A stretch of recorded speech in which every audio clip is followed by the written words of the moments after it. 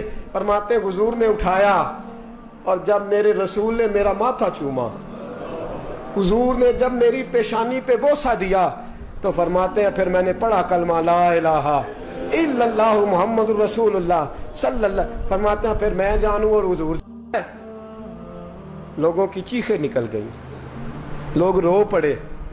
ایک بزرگ اٹھے، کہنے لگے عمر، جب سے سلمان آیا ہے یتیم بچیوں نے کہنا شروع کر دیا ہے کوئی ہمیں یتیم نہ کہے، جب سے سلمان آیا ہے بھوکوں نے کہنا شروع کر دیا ہے کوئی ہمیں بھوکا نہ کہے، جب سے سلمان آیا ہے بے آسرا لوگوں نے کہنا شروع کر دیا ہے اب ہمارے پاس بہت بڑا آسرا ہے، جب سے سلمان آیا ہے بے گھروں کو گھر مل گئے ہیں۔ کہا وہ لاچار بیمار جن کے قریب کوئی نہیں جاتا تھا سلمان انہیں پاس بٹھا لیتا ہے، خدا را ہمارا گورنر نہ بدلیے گا۔ حضرت سلمان فارسی کھڑے ہو گئے، کہنے لگے میں بوڑھا ہو گیا ہوں، اب میرے اندر طاقتیں نہیں رہیں، خدا را کبھی ایسا ہوا ہے کوئی حکمران جائے تو لوگ روئیں؟ رو رو کے لوگوں نے کہا خدا را ہمارا گورنر نہ بدلا جائے۔ حضرت عثمان نے کہا مجھے معاف کر دو، میں ایسے آدمی کا نام پیش کرتا ہوں جو مجھ سے بھی بہتر ہے۔ کون؟ کہا میں حضرت سعد بن ابی وقاص کا نام گورنر کے لیے پیش کرتا ہوں۔ حضرت اب وہ لوگ پتہ کیا کہنے لگے مدائن کے، کہنے لگے جی بالکل ٹھیک ہے، ہمیں وہ گورنر منظور ہے پر ہماری ایک شرط ہے، ہم ان کی گورنری تب قبول کریں گے جب آپ مستقل رہائش مدائن میں رکھیں گے، ہم آپ کو یہاں رہنے نہیں دیں گے، آپ کو وہیں رہنا پڑے گا۔ اتنی محبتیں، اتنا پیار۔ حضرت سلمان نے کہا نہیں، میں تو آخری وقت مصطفیٰ کے مدینے میں گزاروں گا، میں تو حضور کے شہر مقدس میں اپنا وقت گزاروں گا، میں نہیں جاؤں گا۔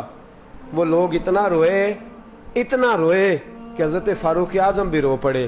فرمایا اے سلمان آپ واپس چلے جائیں، ان لوگوں کا خلوص آپ کی محبت سے بہت زیادہ ہے، آپ جائیے۔ حضرت سلمان فارسی مدائن آ گئے، جناب سعد بن ابی وقاص رضی اللہ تعالیٰ عنہ گورنر بن گئے۔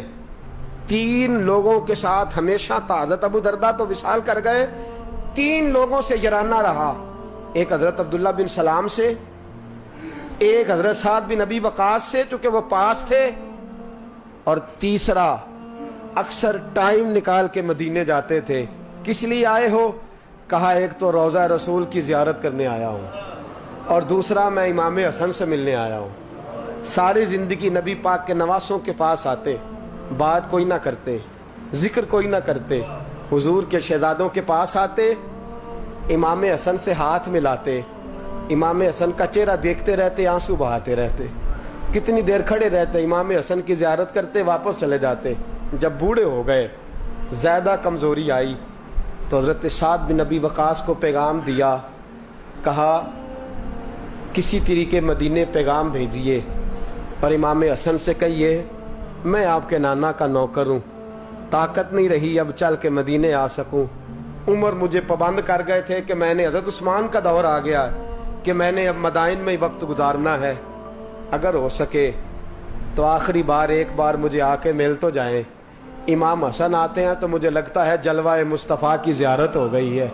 حضرت سعد بن ابی وقاص نے پیغام بھیجا، امام حسن وہاں سے چلے، مدائن آئے، جیسے ہی امام حسن دروازے سے داخل ہوئے، بوڑھے حضرت سلمان فارسی، بوڑھے، نکاحت اتنی ہے کہ اٹھا نہیں جاتا، امام حسن آئے تو حضرت سلمان فارسی نے رونا شروع کر دیا، تڑپنا شروع کر دیا، اٹھنا چاہا تو بستر پہ گر گئے۔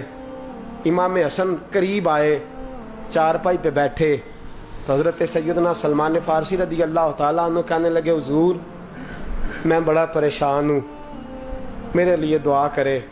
امام حسن کہنے لگے میں جوان ہوں، آپ بوڑھے ہیں، دعا آپ کو کرنی چاہیے۔ کہا نہیں، آپ سے دعا اس لیے کر رہا ہوں کہ آپ کے نانا سے جو وعدے کیے تھے میں پورے نہیں کر سکا، آپ دعا کریں کہ میں حضور کی بارگاہ میں جاؤں تو مجھے شرمندگی نہ اٹھانی پڑے۔ حضرت سلمان فارسی رضی اللہ تعالیٰ عنہ سے امام حسن کہنے لگے وعدہ کیا کیا تھا، کیا نہیں پورا کر سکے؟ عرض کی حضور نبی کریم نے فرمایا تھا اتنا مال پاس رکھنا جتنا مسافر کے پاس ہوتا ہے۔ یہ حضور نے مجھ سے کہا تھا، میں وعدہ پورا نہیں کر سکا، دیکھیے میرے گھر میں کتنا مال ہے، کتنا سرمایہ ہے۔ امام حسن کہتے ہیں میں نے مال دیکھا تو ایک مٹکا پانی پینے کا، 2 پیالے پانی پینے کے، ایک مشکیزہ، ایک چٹائی وہ بھی ٹوٹی ہوئی۔ فرماتے ہیں میں نے کل مال کا حساب لگایا تو میں نے کہا حضور یہ تو 15 دینار سے زیادہ نہیں بنے گا، رو کیوں رہے ہیں؟ کہنے لگا امام حسن سے عجیب جملے ہیں، عجیب جملے ہیں۔ کہنے لگے طبقات ابن سعد میں، کہنے لگے اچھا اگر قیامت کے دن رسول پاک نے میری سرزنش فرمائی اور اگر نبی پاک صلی اللہ علیہ وسلم ناراض ہوئے تو اے سیدہ فاطمہ کے شہزادے آپ سفارش تو کریں گے نا میری، آپ میری سفارش تو کریں گے حضور کی بارگاہ میں؟ حضرت سعد بن نبی وقاص بھی آئے، رونا شروع ہو گئے، کہا ہاں مجھے امید ہے کہ آپ کی سرزنش نہیں ہوگی، آپ کو بغیر حساب کتاب جنت ملے گی۔ حضرت سلمان فارسی رضی اللہ تعالیٰ عنہ نے وصیت فرمائی، توجہ ہے آپ کی؟ لوگ کہتے ہیں تم نے آج یہ عشق کے ترانے ڈھونڈ لیے ہیں، پتہ نہیں کہاں سے لے آئے ہو۔ وصیت فرمائی امام حسن کو، کہنے لگے حضور میں پرانا نوکر ہوں، پرانا نوکر ہوں اور میں نے اپنی نوکری کرنے کی کوشش کی ہے، اب میں بچوں گا نہیں، اگر میں مر جاؤں تو میری خواہش ہے کہ سیدہ فاطمہ کا بیٹا میرا جنازہ پڑھائے، آج نہیں، یہ آج نہیں، بعد مرندے مکھڑا میرا ہو جاوے جے تازہ، سمجھ لینا محبوب میرے نے آن پڑھیا جنازہ۔ امام حسن نے جنازہ پڑھایا اور حضرت سعد بن نبی وقاص رضی اللہ تعالیٰ عنہ ان کے قریب گئے، کہنے لگے جاتے جاتے کو نصیحت ہی کر جائے، تو فرمایا 3 چیزوں کا خیال رکھنا، ایک روایت میں 4 ہیں، 3 کا خیال رکھنا، یا تو جہاد کے رستے میں انتقال کر جانا، یا جہاد کے رستے میں انتقال کر جانا، یا حج اور عمرے کے رستے میں مر جانا، یہ نہ ہو سکے تو قرآن سیکھتے سکھاتے دنیا سے رخصت ہو جانا۔ فرمایا یا جہاد کے رستے میں جانا، حضرت سلمان فارسی وصیت کر رہے ہیں، یہ وصیت یاد رکھیے گا، یا جہاد کے رستے میں انتقال کرنا، یا حج اور عمرے کے رستے میں، یہ نہ ہو سکے تو قرآن سیکھتے سکھاتے جانا، امید ہے اللہ بے حساب و کتاب جنت عطا فرما دے گا۔ یہ وصیت فرمائی۔ جناب سلمان فارسی رضی اللہ تعالیٰ عنہ وصال کر گئے، عجیب سناٹا ہے، مدینے سے نور کی جماعت آ رہی ہے جنازہ پڑھنے، نور کی جماعت آ رہی ہے، نور کی۔ حضرت عثمان غنی خود چل کے جنازے میں شریک ہوئے اور صحابہ کہتے ہیں سفید داڑھی حضرت عثمان کی، امام حسن کے پیچھے نماز جنازہ پڑھا اور پڑھ کے پھر ان کی میت کے قریب حضرت عثمان غنی گئے۔ پہلے تو صبر کا پہاڑ تھے اور جب قریب گئے اور جا کر کے ماتھا چوما، اور پھر جب سیدنا عثمان غنی اٹھے تو مقدس داڑھی سے آنسو گرنے لگے، کہنے لگے سلمان میں نے اپنی آنکھوں سے مصطفیٰ کو تیرا ماتھا چومتے دیکھا ہے، سلمان میں نے اپنی آنکھوں سے حضور کو تجھ سے پیار کرتے دیکھا ہے۔ فرمایا لوگو آج سلمان رخصت نہیں ہوا، ہم سے علم رخصت ہوا ہے، حکمت رخصت ہوئی ہے، حضور کا محبوب رخصت ہوا ہے۔ حضرت سلمان فارسی رضی اللہ تعالیٰ عنہ کا وصال کے بعد ایک دن وصال سے پہلے حضرت عبداللہ ابن سلام سے کہنے لگے جو ہم 2 دوستوں میں سے پہلے جائے گا واپس آ کے حال بتائے گا۔ حضرت عبداللہ ابن سلام کہنے لگے واپسی کی اجازت ملے گی؟ کہا ہاں، جو اللہ کے نافرمان ہوں گے ان کی روحیں قید ہوں گی، جو اللہ کے فرما بردار ہوں گے جہاں چاہیں گے جائیں آئیں گے۔ حضرت سلمان فارسی وصال کر گئے، جناب عبداللہ ابن سلام کو ملے، فرمایا بتائیے خدا نے آپ کے ساتھ کیا سلوک کیا؟ تو حضرت سلمان فارسی کہنے لگے رب نے فرمایا فرشتو سلمان سے حساب نہ پوچھ لینا، فرشتوں سلمان سے حساب نہ پوچھ لینا، اس لیے کہ سلمان فارسی رضی اللہ تعالیٰ عنہ کا عالم یہ ہے کہ ان کے دل نے ہمیشہ میری ذات پہ بھروسہ کیا، ہمیشہ میرے اوپر بھروسہ کر کے رکھا ہے، لہٰذا مجھ سے کوئی حساب نہیں لیا گیا اور بغیر حساب کتاب میری بخشش کر دی گئی. دوستو اور اگر آپ نے ابھی تک ہمارا چینل سبسکرائب نہیں کیا تو فوراً سبسکرائب کیجئے، ساتھ ہی بیل آئیکن پر کلک کریں تاکہ مزید آنے والی ویڈیو ہے وہ آپ کو وقت پر ملتی رہیں. اللہ حافظ.